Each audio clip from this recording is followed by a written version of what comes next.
Vacas lecheras, para el trópico, cruces ideales. Los bovinos puros, especializadas en leche, en los climas del trópico medio se ven afectadas por la severidad del ambiente.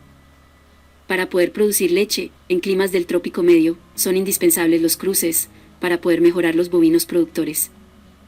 Si cruzamos Holstein por Gyr, obtenemos un F1, de excelente rusticidad y producción lechera, que en promedio se alcanzan de 15 a 18 litros por vaca por día. Este cruce es llamado Girolando.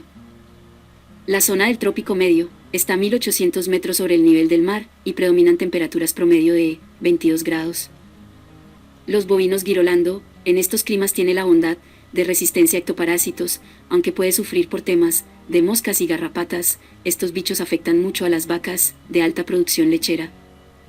Otro punto es que las vacas lecheras, de alta producción, tienen una demanda nutricional más exigente, ya que necesitan más energía y proteína que regularmente, en zonas tropicales es difícil conseguirlo.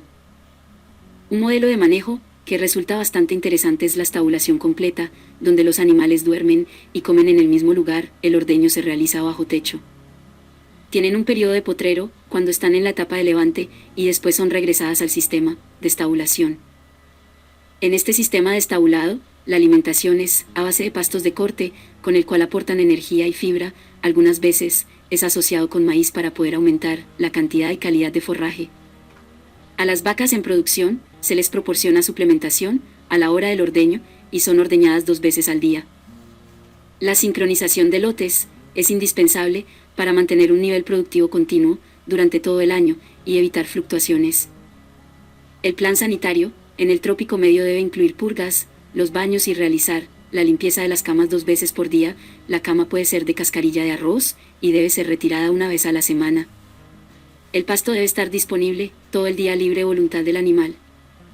Podemos concluir que en la zona del trópico medio se puede obtener una buena producción lechera, pero es de suma importancia la realización de cruces para poder alcanzar el objetivo de rentabilidad lechera.